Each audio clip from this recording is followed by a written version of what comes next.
Phase 12 SSC का 25 जून का जो पहले शिफ्ट हुई है उसके सारे क्वेश्चन जो है आप लोगों के लिए लेके आया हूँ विद एक्यूरेट आंसर, यानी आंसर भी बिल्कुल परफेक्ट होंगे। तो काफ़ी लोग आप लोग मैच कर सकते हैं और काफ़ी लोग जिनका आने वाले समय पेपर है वो इस वीडियो से अपना फ़ायदा उठा सकते हैं। क्वेश्चन नंबर 1 है, सरकार का प्रमुख धुरी किसे माना जाता है? तो सरकार का जो प्रमुख धुरी होता है यानी वो माना जाता है प्रधानमंत्री को। अगला सवाल है, who is the CEO of IFB Indian fine blanks? इसका जो है CEO कौन है? तो इसका CEO है राज शंकर रे और इसकी स्थापना हुई थी 1974 में।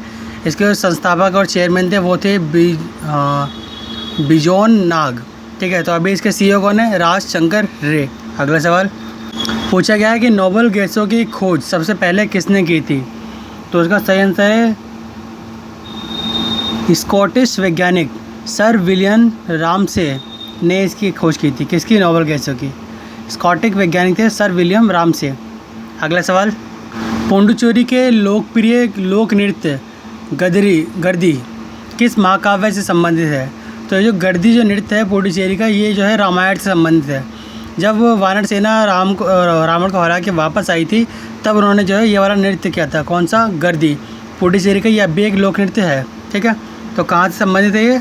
रामायण से। अगले सवाल में पूछा गया कि संविधान के किस अनुच्छेद में भारत के नियंत्रक और महालेखक परीक्षक यानी CAG की नियुक्ति, शपथ एवं शर्तों, सेवा की शर्तों का वर्णन है? तो यह अनुच्छेद 148 है जहाँ पे CAG का पूरा उल्लेख मिलता है कि वो शपथ कैसे लेंगे और उनकी सेवा की क्या क्या शर्तें होंगी। किसका? नियंत्रक और महालेखक परीक्षक का। ठीक है, क्वेश्चन ये सारे ही ईजी थे लेकिन जिसे आते हैं उसके लिए ईजी थे। अगला सवाल देख लेते हैं। बात करते हैं अगले सवाल की। तो पूछा गया था एक आत्मकथा के बारे में पूछा गया था, ऑटोबायोग्राफी में पूछा गया था, हाल ही में किसने अपनी आत्मकथा एन अनसूटेबल बॉय का लोकार्पण किया? यानी किसकी आत्मकथा है एन अनसूटेबल बॉय? तो उसका सही आंसर हो जाएगा करण जौहर की आत्मकथा है। साथ ही आप लोग स्क्रीन पर देख सकते हैं सबसे नीचे एक मैच करती हुई इससे है एक सूटेबल बॉय। ये किसकी आत्मकथा? तो ये 1993 में विक्रम सेठ द्वारा लिखी गई एक उपन्यास है ए सूटेबल बॉय। और लेकिन क्वेश्चन में क्या पूछा था? अनसूटेबल बॉय, तो हमें वही याद करना है।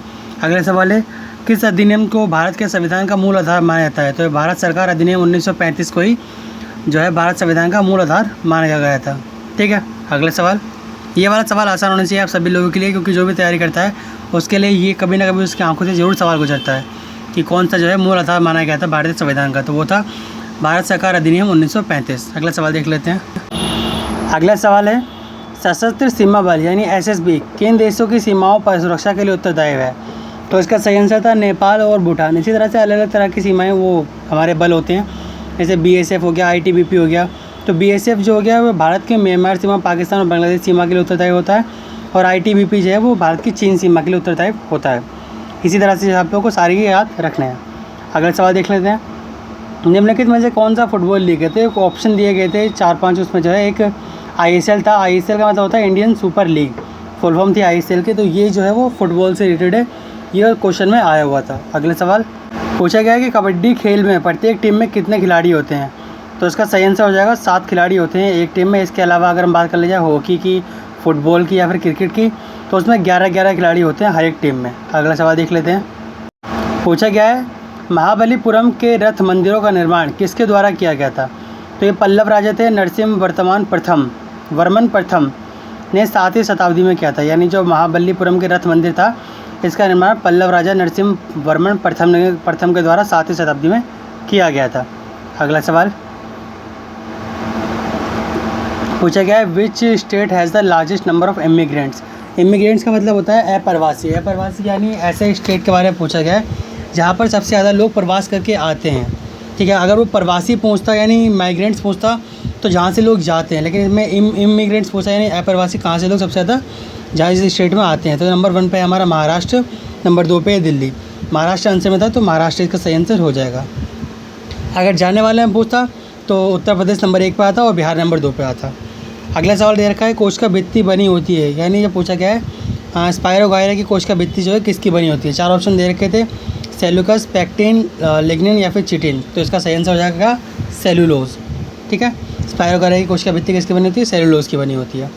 अगला सवाल पूछा था, Nalco is related to which metal? यानी ये पूछा गया नाल्को जो है वो कौन सी मेटल से रिलेटेड है? इसके फुल फॉर्म से ही पता लग जाएगा कि नेशनल एल्यूमिनियम कंपनी लिमिटेड जो है वो नाल्को ये एल्यूमिनियम के प्रोडक्शन से रिलेटेड है। और इसमें जो है इसके उत्पाद जो है उनके ऊपर काम किया जाता है। तो इसके जो 2 उत्पाद सबसे नीचे वाले लाइन में आप लोग देख सकते हैं। 1981 में एल्यूमिनियम बनाने की प्रक्रिया में एल्यूमिना और बॉक्साइट 2 मुख्य कच्चे माल हैं। तो इसमें ऑप्शन है बॉक्साइट था, बॉक्साइट जो है आपको सही आंसर करना था। अगला सवाल देखा था कि 1930 में महात्मा गांधी ने सविनय अवज्ञा आंदोलन कहाँ से शुरू किया था। तो सविनय अवज्ञा आंदोलन शुरू हुआ था साबरमती आश्रम से। ठीक है, अगला सवाल देख लेते हैं। फिर एक सवाल पूछा गया था पील आयोग से। तो पील आयोग क्या है, इसके बारे में कुछ पूछा गया था।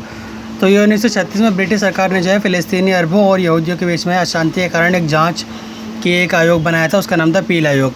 इसके साथ ही इस पील आयोग का संबंध जो है 1857 में जो इंडिया में क्रांतिकारी विद्रोह हुआ था उससे भी इसका संबंध है। तो दोनों में से जो भी ऑप्शन में होगा वही इसका सही आंसर हो जाएगा। अगला सवाल जो है एक सवाल इस तरह से पूछा गया था, जैसे आप लोग देख सकते हैं स्क्रीन पर क्वेश्चन नंबर 11 दे रखा है। मेवाड़ के राजा थे अमर सिंह ने किस मुग़ल शासक की अधीनता स्वीकार की थी। तो इसका सही आंसर हो जाएगा जहांगीर की जो है अधीनता मेवाड़ के राजा अमर सिंह ने स्वीकार की थी। तो ये थे आज के 12 सवाल, आज के सारे 25 सवाल जो कि एसएससी फेज़ 12 के एग्ज़ाम से थे। एक आध सवाल जो है मुझे ध्यान नहीं आ रहा है, उसका जो है क्वेश्चन बच्चों ने नहीं भेज पाया, लेकिन आंसर भेजा हुआ तो इससे देना सही नहीं था। बाकी नेक्स्ट वीडियो में आप लोगों को सारे सवाल और भी मिलने वाले हैं। चैनल को